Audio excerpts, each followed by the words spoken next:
Well, first of all, I'd like to thank the organizers, the Cyprus Forum organizers, for inviting me to come and speak about chairs here.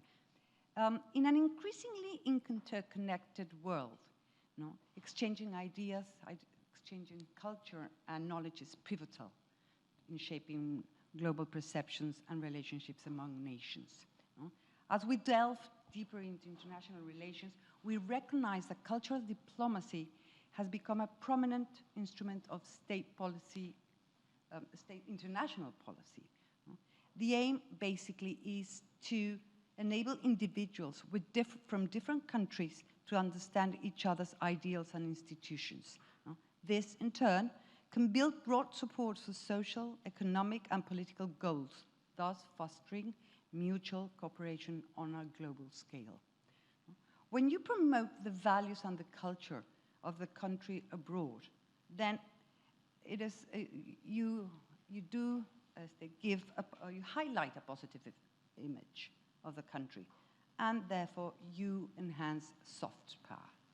Soft power, if you go to the political scientist Niall, it's described in a very basic manner, saying that it's the ability for them, for attract others to want what you want.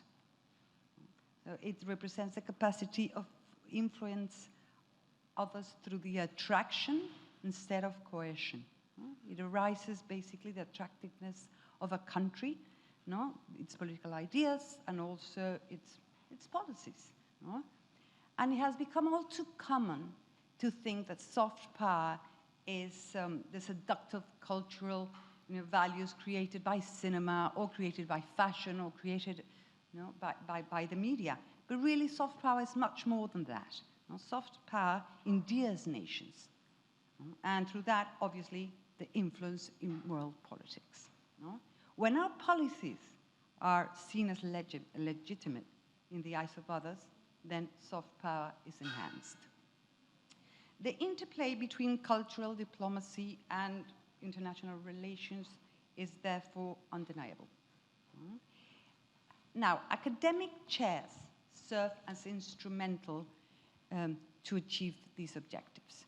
They can be a course of action based on the exchange of ideas, values, traditions, and other aspects of cultural or identities. And in this way, then you strengthen the relationship and promote national interests and beyond.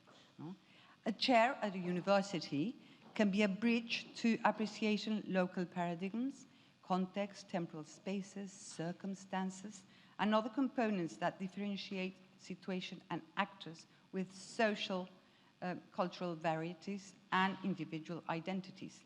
The understanding finally opens doors for dialogue, and then showing advances in the global consciousness of all the students' body. Through the chairs, a country can actually position itself within the global agenda, ensuring issues to be treated as such. They're especially in these very sensitive times that initiatives are required to promote networks of cooperation, economic growth, and tolerance. I think they can be very useful. For example, I had a chair, the A.J. Leventis chair of Cyprus Studies in Mexico. Mexico is a very far country, lots of hours flight, and we're very different. So our cultures are very different. There's no physical embassy of Cyprus in Mexico.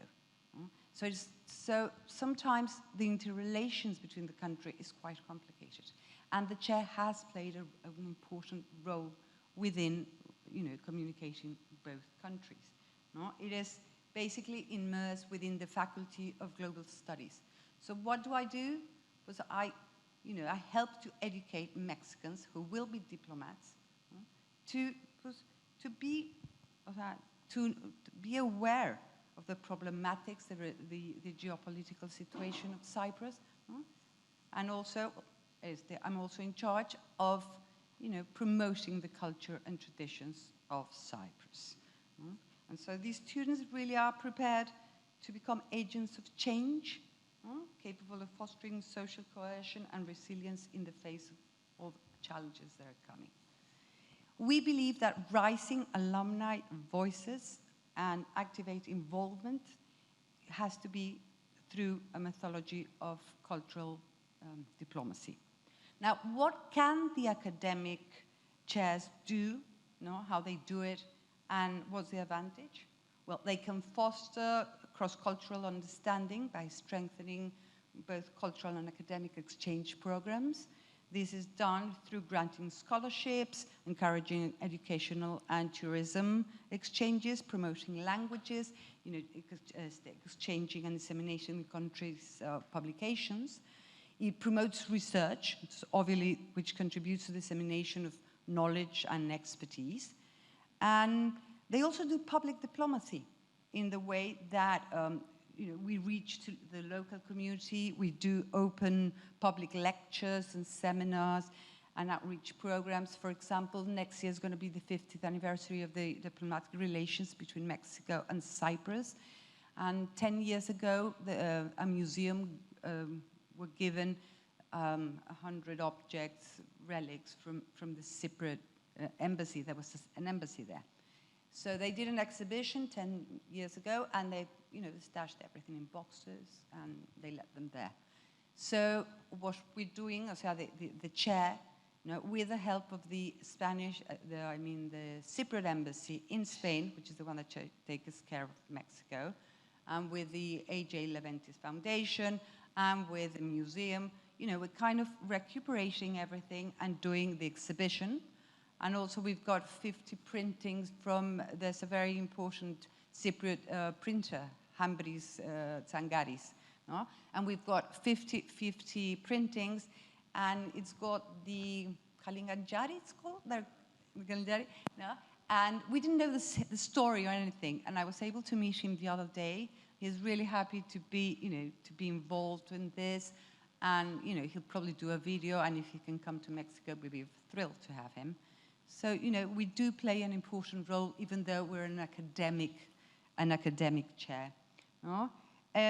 Obviously, attracting foreign students and researchers, they do have economic benefits both for the country, and they can also lead to joint ventures within companies and economic partnership. The networking and the influence that chairs is quite important, because they do connect with influential individuals and institutions in both countries.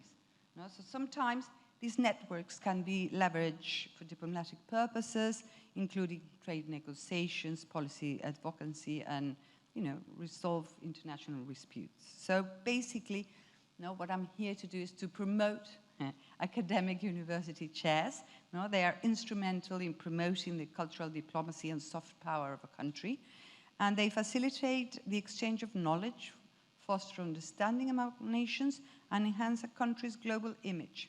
So by investing in these chairs, countries can build relationships, influence public opinion, and advance their diplomatic and economic interest in a non-coercive manner, basically.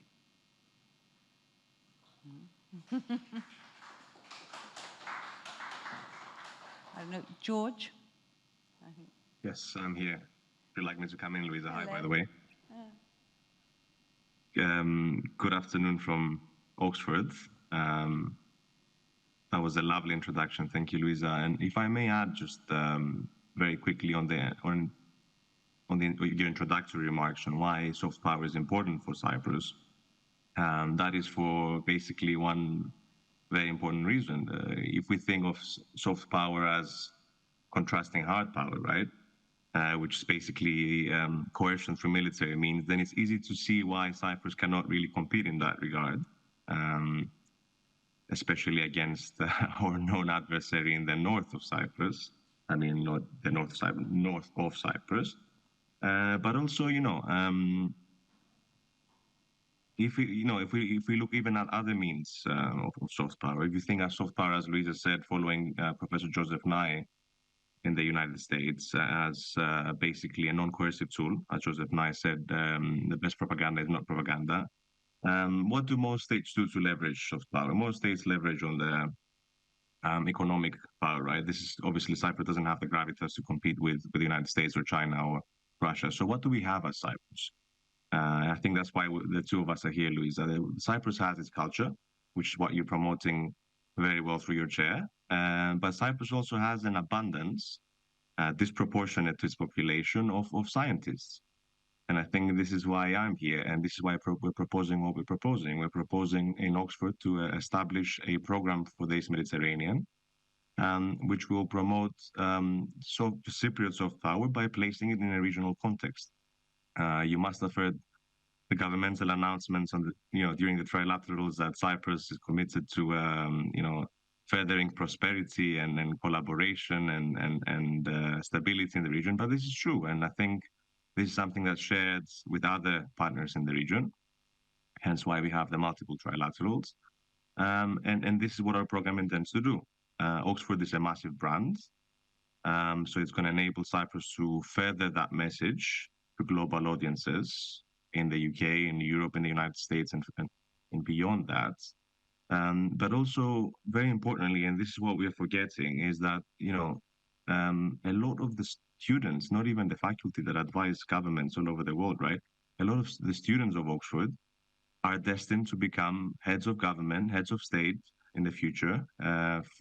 14 out of 16 prime ministers in the UK in the following the Second World War have been from Oxford. We've had President Bill Clinton in the United States. We have all sorts of stuff. So it's important to educate them from a young age on why the East Mediterranean is important and why Cyprus is important in the East Mediterranean as opposed to some other expansionist authoritarian state. Now, I have to add to my remarks that and this is my concern as well, is that when we approach the current government of Cyprus, obviously we receive very positive feedback, but very little support. And this is juxtaposed to, we met with the foreign minister of another East Mediterranean state, and from the first meeting we got funding. So I just wanted to draw on this perhaps issue with mentality, because I think this derives from the understanding that projects like this are not a priority, but in reality, it's through projects like this that we're going to enhance our capabilities and capacity as Cyprus and as a state to better be able to deal with problems in the future. And with that, back to you, Luisa.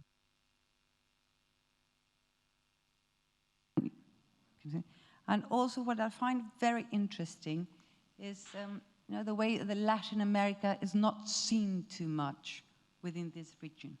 So it's both, it's important. We have the cultural history. We have, Mexico is a very important, quite a big country, and one of the leaders of Latin America. And you're right, people don't look at Mexico or at Cyprus.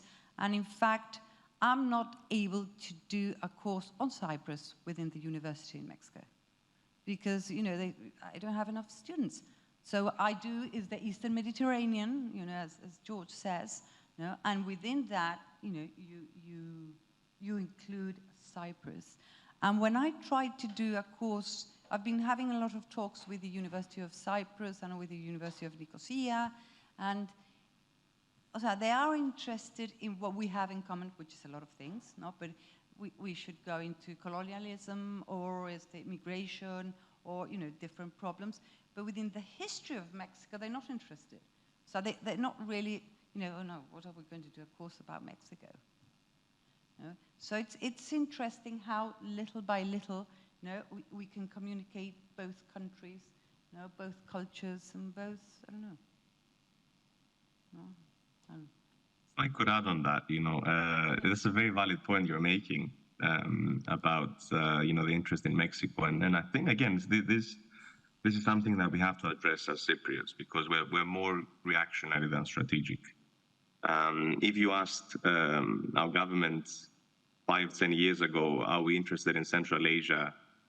Are we interested in Southeast Asia, for instance, they would say they wouldn't even be able to place Kazakhstan on the map or Azerbaijan, right? today we're sprinting to make contacts with Azerbaijan. We've suddenly realized that Azerbaijan exists, for instance.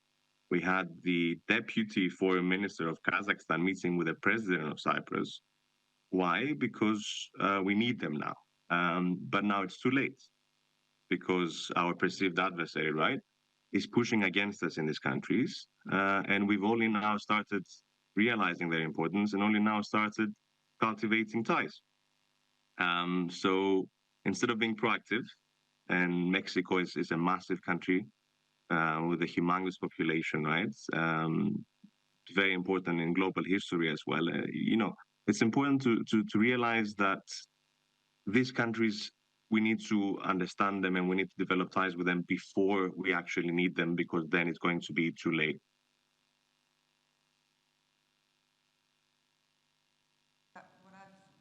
You can see how the European Union is, getting closer, because Latin America was a bit forgotten, and you can now see how they're, getting together and doing a lot of more cooperation between each other, which I find very interesting. And I think, chairs can do that, and researchers can do that and help with policies and so on and so forth.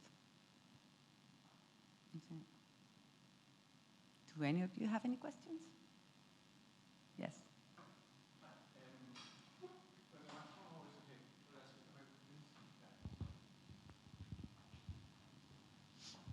Thank you. Thank you. Very nice presentation. I understand the role of academia in soft power and pushing politics.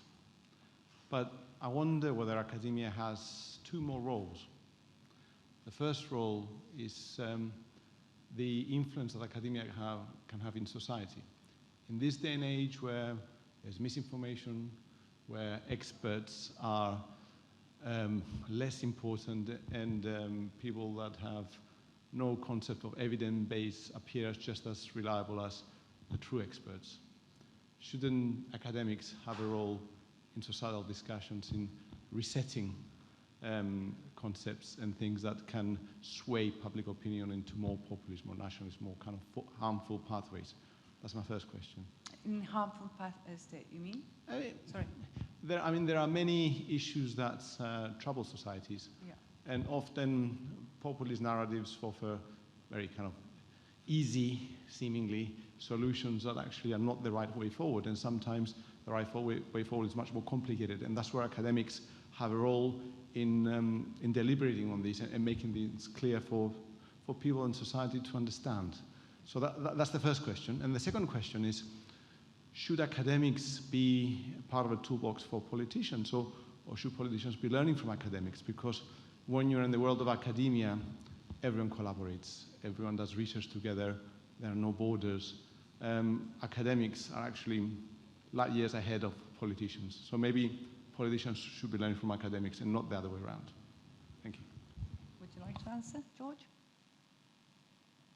Yeah, well, on the first one, would you like to go first, Luisa? No, I definitely think that the academics do go ahead, and what was the question again? Sorry, it was sorry, I'm sorry, I got lost in the second one. So should academia, should universities take ownership of their role in society and be much more involved in societal discussions, as opposed to concentrating more on, on the academia. On the academia and talking to other academics? Well, the chairs do have a public, especially in my case, no? Besides being the academic, it's, telling everybody who Cyprus is, where they are, what they do, the problematics. So I do think it's important to go a bit beyond the academics. It's a bit of you could call it a bit of a promotion without going too academic, if you know what I mean, no? Because besides the research, no, you do get a cultural diplomacy role, no? So sometimes you don't go into too much solutions with it, because first of all, you have to have, for example, in Mexico, I do seminars and courses based on, what Cyprus is, let's say. no? And I don't go into much research. And then, but I agree with you, on the other hand, you do have the research, but then that is done, especially with Cyprus, because together we can find different solutions. But chairs don't necessarily, do the, just the academic, but they do a cultural diplomacy besides it. So, I don't know what you think If about I may that. come in. So that is my case, especially in the chair I work for, no? And because of the objectives set by the chair.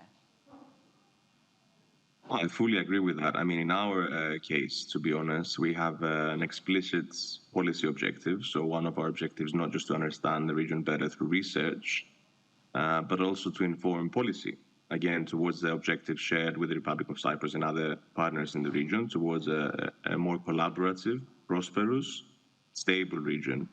But this is where I'm going to reach out to you guys, as in the audience.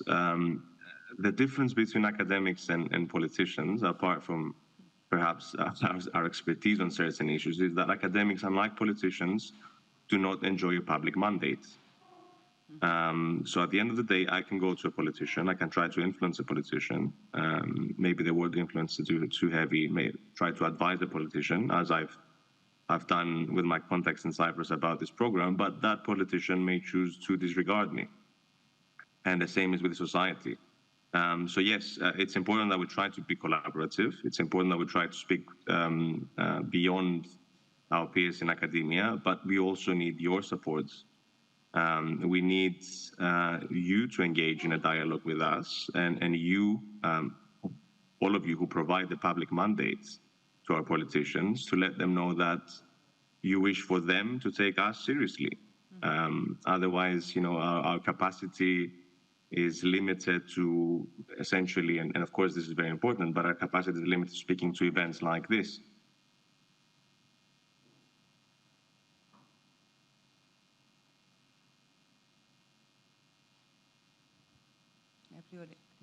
Yes?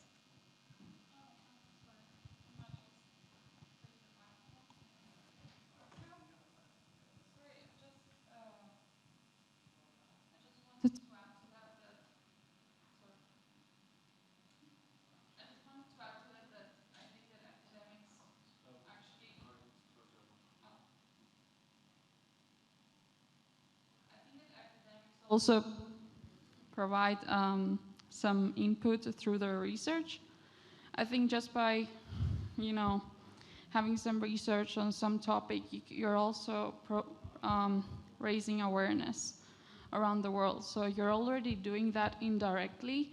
You're raising awareness, and whoever reads your research can actually take a lot of information about Mexico, Cyprus, the world, globalism, and everything like that. And through workshops or through presentations, maybe open to the public as an academic, even if you don't really are in direct contact with politicians per se, like you can reach audiences in Cyprus, in Mexico, and do your things that way. Yeah. Yeah, definitely. And sometimes you don't even go into too academic subjects, because people, most of the conferences you do is more, like you say, create first awareness, especially when there's not too much, they don't know much about each other. No, it's kind of two different. What? Can I add on that really quickly, Luisa? Yes, of course. Thank you. That's a very valid point. There's a lot of ways to influence the public, and you're making a very good point. Just I wanted to point out, and I hate to be the cynic here, but all these things require funding, right? They require money, and obviously, many congratulations to the Cyprus Forum team and Nikolas Kyriakidis. But I presume this has required a lot of resources. And this is why, again, I'm sorry to be throwing it back to you all the time, you guys at the audience, but this is why we need your support. Outreach is expensive. So again, I call for, a dialogue to extend beyond this session at the Cyprus Forum for me. Yes, and research is expensive, not just outreach. You know, to have academics to come and research and do.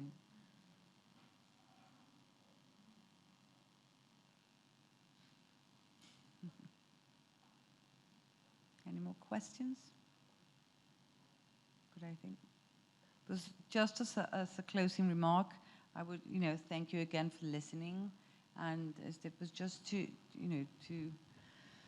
say, to be conscious about what chairs can do in a university and how it is important. There are very interesting projects about the cultural diplomacy with children, for example. Getting them all together, and it's the best way, for them to understand. So you don't have to go into university level. You can go much lower, and raise consciousness, cooperation and awareness.